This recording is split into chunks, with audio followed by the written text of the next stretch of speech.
When you talk about those themes, you're talking about like the MAP committee this year has got Correct. succession planning as part of that. And Right. I'm one of the guys that's on that particular committee as well.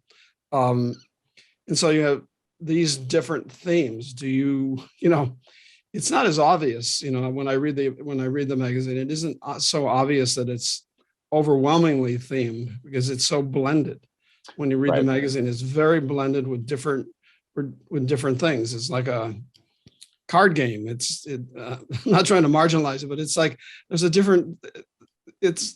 so many different little nuances being presented in the article on a monthly basis. How do you go about mixing and matching like you do? It's very organic. I'll be honest with you. Each issue, you go into it.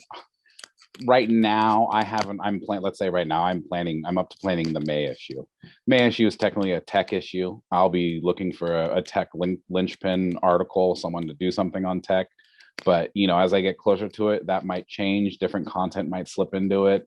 Something from an earlier month that wasn't really baked yet, and we pushed it back into that month, might end up in May. Something may crop up from up top. Someone from the CBA, I think, just cropped up the other day, wants to do a Q&A with us. That might slide into May.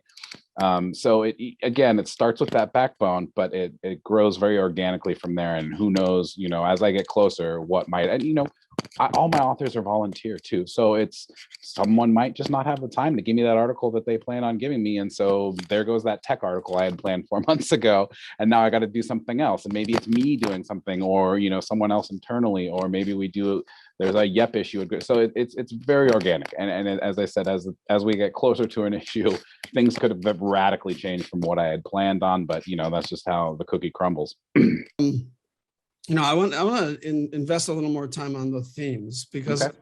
I think it's important. A lot of people just think that CPAs are about financial statements and probably more from the Right. average person's perspective, taxes. And, Right. the CPA world is much more than that. Of course. And I think more people especially in COVID, so many more people got involved with their CPAs as it relates to, the PPP programs, the loans, Right. the government loan programs, the disaster loan programs, the dealing with clients' issues that they've never had to deal with before because we never had a pandemic like that, and, Right. and the octave or the exposure of the CPA world got enhanced.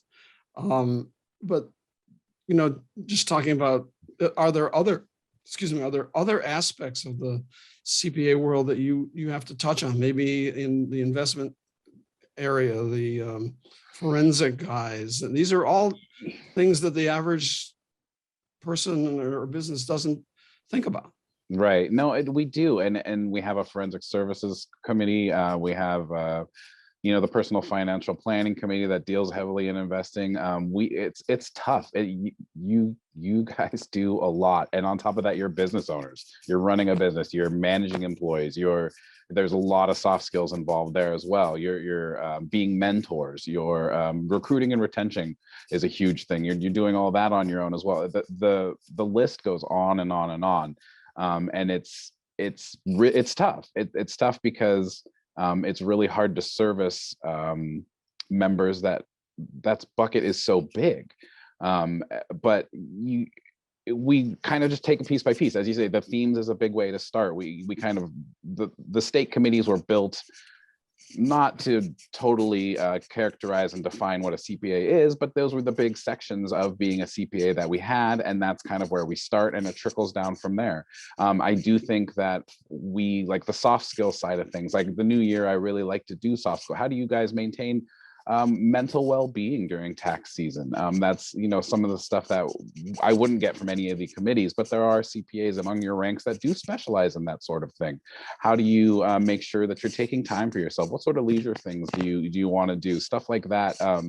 Outside of the box stuff is very is also very hard to track down, but it's out there, and we do it when we can. And that's on top of obviously making sure that you have the current tax regulations or the new lease requirements, being informed on the very technical stuff. So it's a wide array of things that we need to provide you to, and then we, you know, we like to try and hit 50% of it, but gosh knows if we even get close. There's a lot that the CPAs need, and we just do our best, and we heavily rely on our membership to help us do that. As I said, all my authors and content creators in that sense are volunteers, so it's kind of just hitting the pavement, going out there and asking people, hey, you know, what you do is interesting. Would you be willing to share that with the membership? And sometimes it works, sometimes it doesn't, but all I can do is ask.